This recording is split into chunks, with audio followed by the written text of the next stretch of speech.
이승만을 밟아 죽이지 못해 안달인 것일까? 대한민국 그 자체에 대한 앙심 때문이다.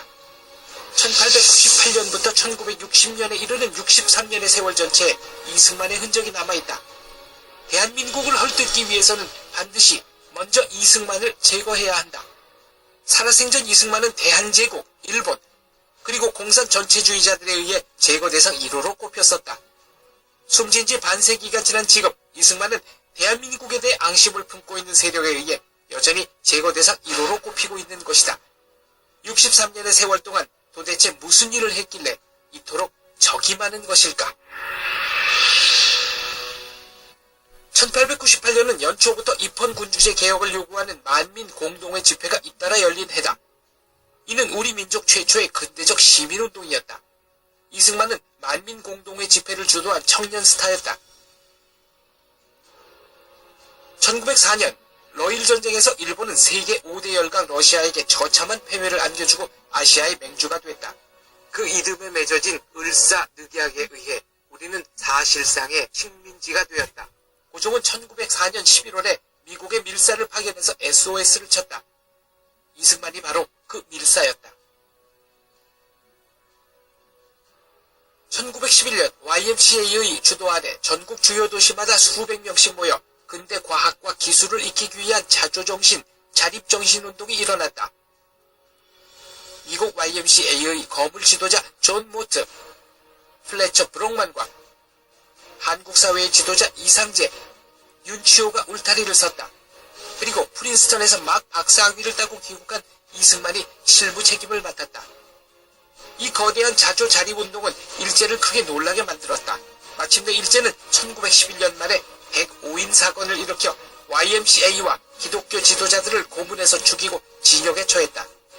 이승만은 일본의 체포를 피해 간신히 미국으로 건너갔다. 1902년부터 한국인들은 하와이 사탕수수밭에서 일하기 위해 미국으로 건너갔다. 1910년대 중반부터 교포 조직이 크게 활성화되었다. 만주 지역의 한인들과 달리 하와이와 미국 본토의 교포들은 자유민주주의 독립운동을 일관되게 지원하기 시작했다. 교포들을 이 방향으로 움직인 사람이 바로 이승만이다.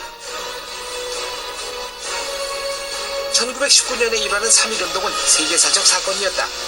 폭력과 무장투쟁을 완전히 배제한 평화시위였으며 무기를 들지 마라, 돌을 던지지 마라, 주먹질도 하지 마라는 철저한 비폭력운동이 전국 방방곡곡에서 일사불란하게 전개됐다.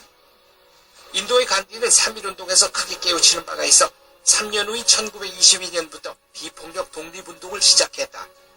3.1운동이 비폭력 노선을 취하게 된 데는 이승만이 역시 커다란 영향을 끼쳤다. 1919년 3.1운동 직후에 7개의 임시정부가 만들어졌다. 그 가운데 가장 중요한 3개의 임시정부인 한성정부, 상해정부, 노령정부가 1919년 9월 상해에서 하나로 통합되면서 이승만을 초대 대통령으로 뽑았다. 1933년 이승만은 제네바에서 열린 국제연맹회의로 달려가서 일본이 만주동포들에게 얼마나 참혹한 만행을 저지르고 있는지 국제사회 전체에 알렸다.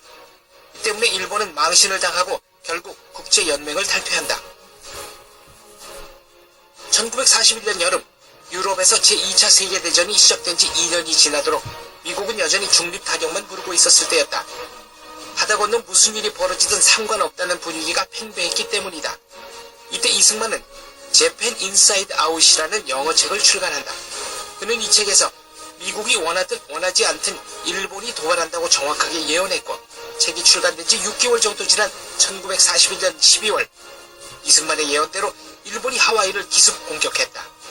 이 책은 날개 돋친 듯 팔려나가면서 미국 사회 전체에 한국이 왜 독립을 해야 하는지 그 필연성을 널리 알렸다. 1948년 5월 10일 유엔의 지도 아래 재헌의회 선거가 치러졌다.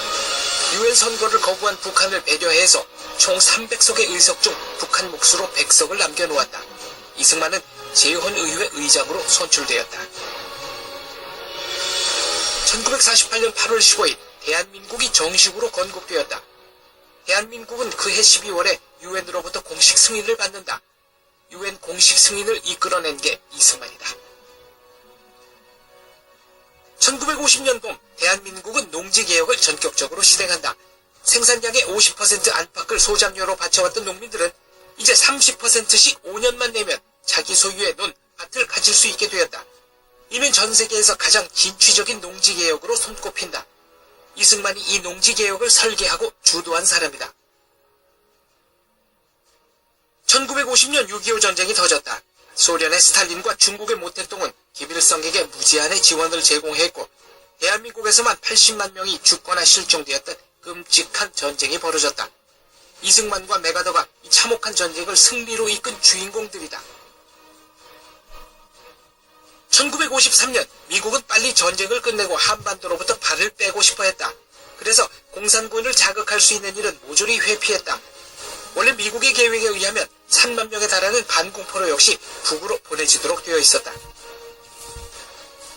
그러나 6월 18일 이승만은 모든 반공포로를 전격 석방한다. 가난하고 초라하기 짝이 없는 대한민국이 미국에 대해 안 되라고 말한 것이다. 이는 자유민주주의 정신의 승리를 상징하는 사건이었다. 1953년 현재 미국이 태평양 지역에서 맺은 양자간 방위조약은 필리핀밖에 없었다. 이승만은 한미 방위조약을 맺지 않으면 휴전을 방해하겠다라고 미국을 압박해서 마침내 1953년 가을 조약을 이끌어낸다. 이 조약은 미군 주둔, 한국군 육성 지원, 한미연합사 설치를 위한 법률적 토대를 제공했다. 해방이 되고 나서도 우리 불교계에는 일제의 악랄한 종교 왜곡 정책의 상처가 남아있었다. 일제는 모든 종교를 신사참배, 즉 신토 밑으로 복속시켰다. 그런데 스님들이 고분고분 복종할 리 없었다. 특히 우리 불교는 독신 비구승을 중심으로 대승, 선, 화엄으로 이루어진 세 가지 흐름이 삼위일체를 이루고 있었기에 일제에 쉽게 굴복하지 않았다. 그래서 일제는 독신 비구승 체제를 파괴하고 전국 거의 모든 사찰에 일본식 대처승을 들어앉혔다. 대한민국이 건국되고 6.25를 이겨냈지만 외색 불교가 남아있는 한 우리의 문화와 어른 영원히 회복될 길이 없었다. 마침내 전국 거의 모든 사찰에서 일본식 대처승과 그 가족을 쫓아내고 독신 비구승을 육성하는 거대한 움직임이 시작됐다. 이것이 이승만이 1954년부터 일으킨 불교 정화운동이다. 이승만의 불교 정화에 의해서 독신 비구승들이 한국 불교를 주도할 수 있는 기반이 회복됐다. 1960년 4월 19일 대통령 선거가 아닌 부통령 선거에 관한 부정선거에 항의하는 시위가 크게 일어났다. 약 200여 명의 학생들이 숨졌다. 이승만은 4월 27일 국회에 사임서를 제출한다. 이승만을 하야시킨 4.19는 바로 그 이승만이 1898년 이후 줄기차게 주장해온 자유민주주의가 이 땅에 뿌리박기 시작했음을 알리는 신호탄이었다. 이렇듯 이승만은 1898년 만민공동회에서 1960년 4.19까지 63년 동안 이어진 격동의 세월, 그 한가운데에 존재하는 인물이다. 영국식 입헌군주제 자유민주주의를 요구하는 만민공동회의 지도자로 시작했던 이승만의 일생이 부정선거의 책임을 묻는 4.19로 마감되었다는 사실은 의미심장하다. 하야하기 직전 부상당한 학생들을 병원으로 방문해서 그 손을 붙잡고 나지막하게 속삭였다는 말이 있다. 장하다. 장하다. 이 말 속에는 63년 세월이 모두 녹아 있었던 것이 아닐까. 학생들의 모습에서 자신이 그토록 원했던 당당한 시민들로 이루어진 독립 대한민국의 싹을 그는 보았던 것이 아닐까.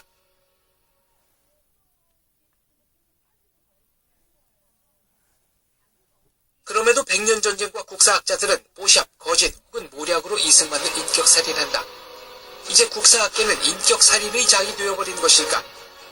이승만이 정말 악당이었다면 왜 1919년에 서울, 상해, 블라디보스톡의 임시정부 3개가 힘을 모아 그를 대통령으로 뽑았을까?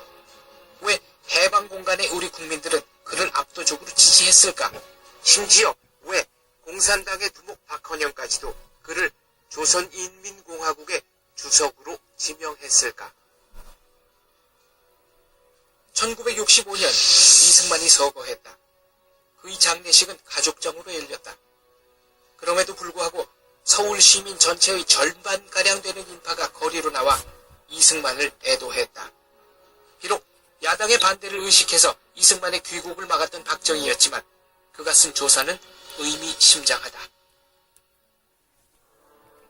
당신은 70살이나 된 노구를 이끌고 광복된 조선 땅에 돌아오셔서 좌우 이념 갈등과 미국 소련 사이의 알력을 극복하고 새 나라를 세우셨습니다. 당신이 이루신 무수한 업적 중에는 대한민국의 주권과 국격을 전 세계에 알린 쾌거 중의 쾌거로서 독도를 포함하는 해양 평화선을 선포하고 안공포로를 석방한 일도 포함되어 있습니다. 비록 정권 말기에 간신배 이기붕 일당을 잘못 기용하시어 실각하셨지만 이는 당신 평생의 공적을 가릴 수 있는 일이 결코 아닙니다. 당신은 조국을 위한 어린 양으로 희생되었습니다. 대통령을 맡고 있는 제가 부족하여 당신으로 하여금 조국에서 임종토록 하지 못한 점 용서해 주십시오. 당신이 직접 만든 군대의 젊은이들이 묻힌 당신이 만든 묘역인 국립묘지, 그 중에서도 가장 좋은 길지를 골라 이제 당신을 땅에 묻습니다. 공산 침략을 무찌르다 숨진 국군 장병들의 혼령을 거느린 막강한 호국신이 되어 이 땅을 지켜주소서. 이승만에 대한 인격살이는 필연적으로 실패할 수밖에 없다. 63년에 걸친 거대한 발자취가 곳곳에 남아있기 때문이다. 그 중에서도 대한민국의 자유민주주의와 북한의 극악한 전체주의 사이의 극심한 차이, 이것이 바로 이승만의 업적에서 비롯된 결과다. 이승만, 그는 이 땅의 자유민주주의 체제가 들어설 수 있도록 일생을 헌신한 거대한 역사의 주춧돌이었다.